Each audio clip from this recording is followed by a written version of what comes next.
Assalamualaikum warahmatullahi wabarakatuh. Perkenalkan, nama saya Leli Surmiati, kelas 1F. Di sini saya akan membacakan loka karya saya pada perangkat pembelajaran tentang pengembangan materi LKPD dan media digital. Dan sebagai materi saya di sini adalah berwudu. Sebelum sampai pada materi, sebaiknya kita memulai pelajaran ini dengan mengucapkan basmalah seraya berdoa. Bismillahirrahmanirrahim.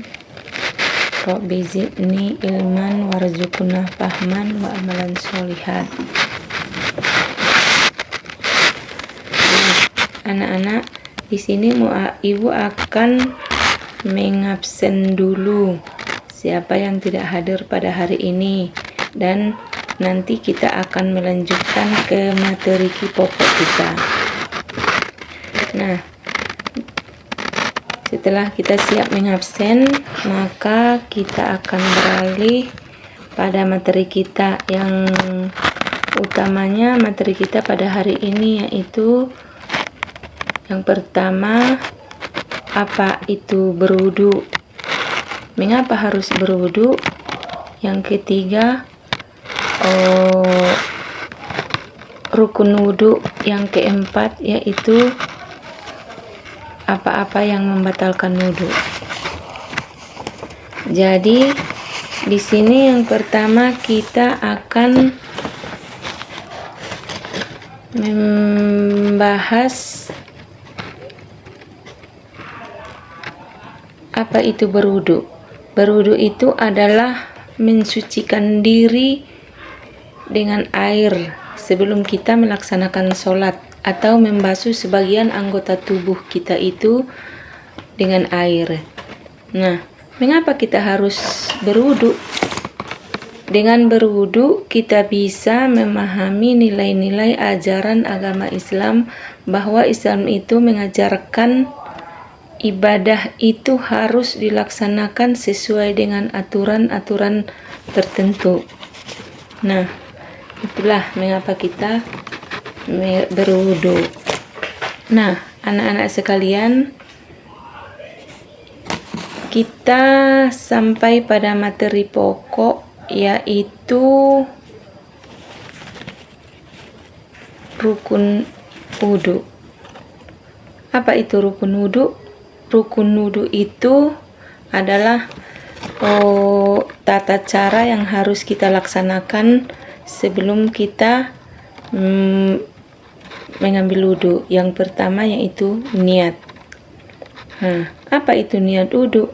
Niat wudu itu nawaitul ud'a li rabbil hadasi asghorim fardolillahi ta'ala. Nah, yang pertama itu adalah niat wudu. Niat wudu itu harus kita baca sebelum kita mengambil wudu. Setelah kita berniat, maka kita pertama-tama berkumur-kumur dan membasuh telapak tangan.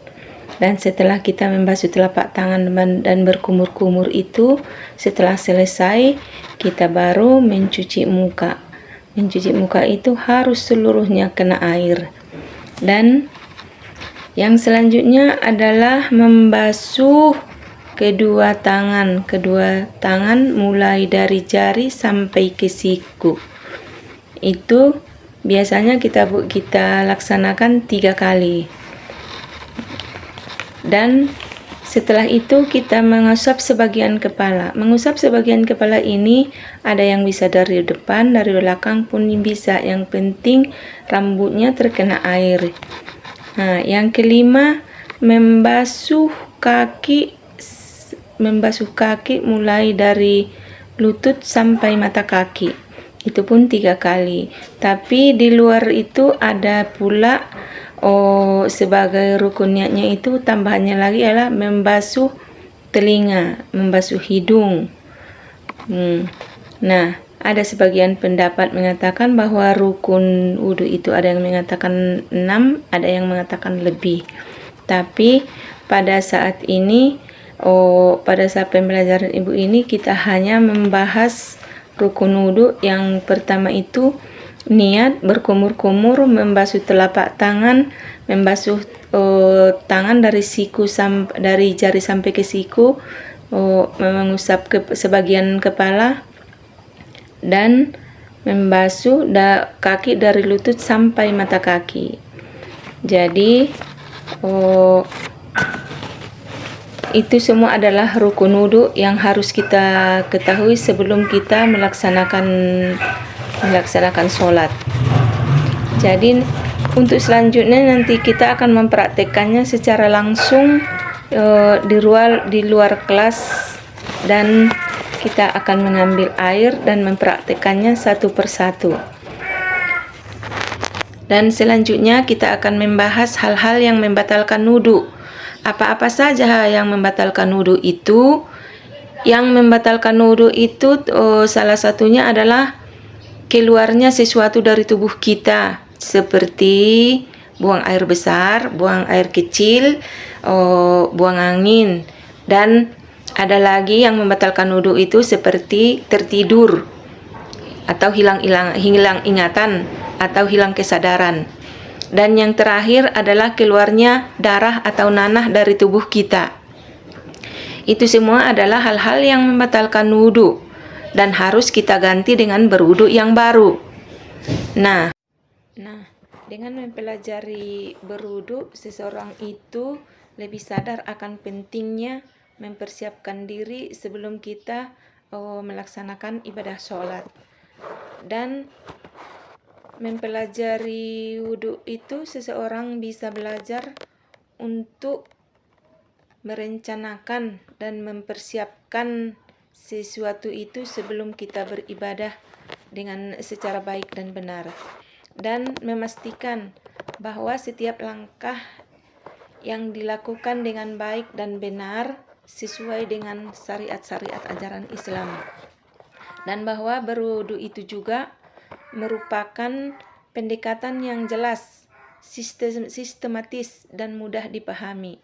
Oleh karena itu, kita akan lebih mudah memahaminya dan melaksanakannya dan merealisasikannya dalam kehidupan kita sehari-hari.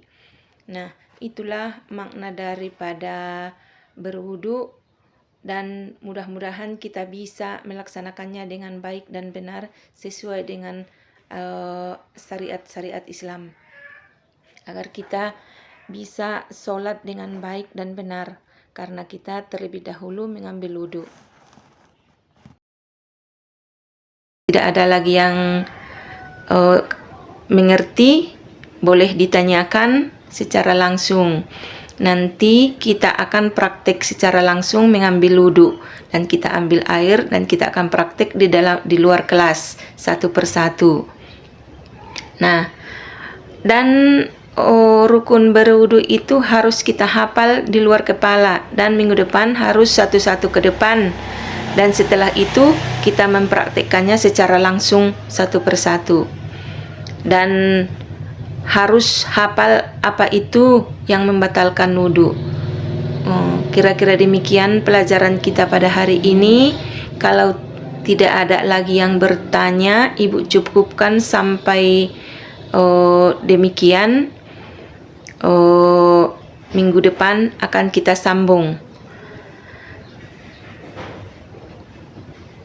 Dan untuk hari ini Ibu cukupkan sampai demikian, dan kita tutup dengan mengucapkan hamdalah alhamdulillahirabbil alamin. Assalamualaikum warahmatullahi wabarakatuh.